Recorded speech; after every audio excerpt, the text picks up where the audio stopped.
ఇక గుజరాత్లోని సూరత్లో ఘోర ప్రమాదం చోటు చేసుకుంది. సచిన్పాలి గ్రామంలో 5 అంతస్తుల భవనం కుప్పకూలింది. ఈ ఘటనలో 7గురు మృతి చెందారు, పలువురికి తీవ్ర గాయాలయ్యాయి. సమాచారం తెలుసుకున్న పోలీసులు, ఎన్డీఆర్ఎఫ్ బృందాలు ఘటనా స్థలానికి చేరుకొని సహాయక చర్యలు చేపట్టాయి. క్షతగాత్రులను ఆసుపత్రికి తరలించారు.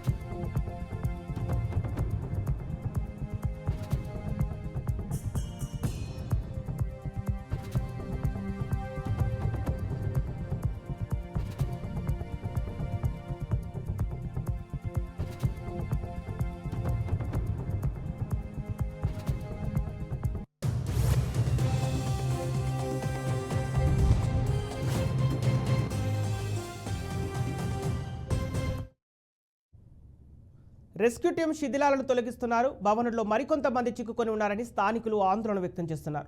అక్కడ గుమిగూడిన జనాన్ని అక్కడి నుంచి అధికారులు తొలగించారు. శాంతి సహకారం కోసం విజ్ఞప్తి చేశారు. ప్రమాదం గురించి సమీపంలోని వ్యక్తుల నుంచి సమాచారం సేకరించినట్లు అధికారి తెలిపారు.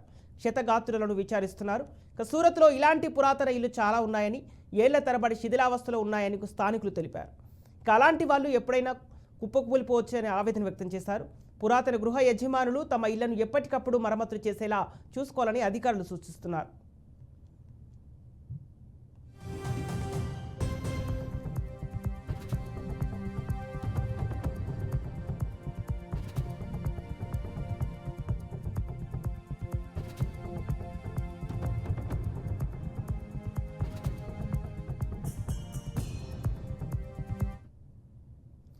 గుజరాత్లోని సూరత్లో ఘోర ప్రమాదం చోటు చేసుకుంది. సచిన్పాలి గ్రామంలో 5 అంతస్తుల భవనం కుప్పకూలింది. ఈ ఘటనలో 7గురు మృతి చెందారు, పలువురికి తీవ్ర గాయాలయ్యాయి. సమాచారం తెలుసుకున్న పోలీసులు, ఎన్డీఆర్ఎఫ్ బృందాలు ఘటనా స్థలానికి చేరుకుని సహాయక చర్యలు చేపట్టాయి. క్షతగాత్రులను ఆసుపత్రికి తరలించారు.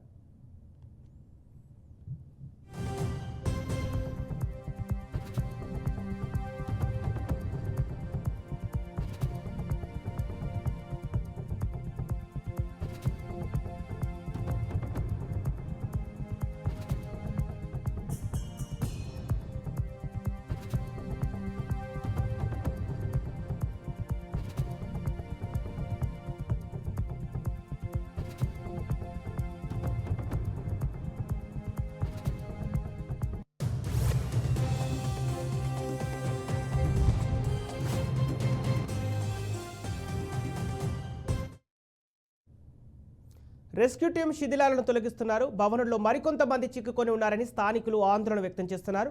అక్కడ గుమిగూడిన జనాన్ని అక్కడి నుంచి అధికారులు తొలగించారు. శాంతి సహకారం కోసం విజ్ఞప్తి చేశారు. ప్రమాదం గురించి సమీపంలోని వ్యక్తుల నుంచి సమాచారం సేకరించినట్లు అధికారి తెలిపారు. క్షతగాత్రులను విచారిస్తున్నారు. సూరత్లో ఇలాంటి పురాతన ఇళ్లు చాలా ఉన్నాయని, ఏళ్ల తరబడి శిథిలావస్థలో ఉన్నాయని స్థానికులు తెలిపారు. అలాంటి ఇల్లు ఎప్పుడైనా కూలిపోవచ్చని ఆవేదన వ్యక్తం చేస్తున్నారు. పురాతన గృహ యజమానులు తమ ఇళ్లను ఎప్పటికప్పుడు మరమ్మతులు చేసేలా చూసుకోవాలని అధికారులు సూచిస్తున్నారు.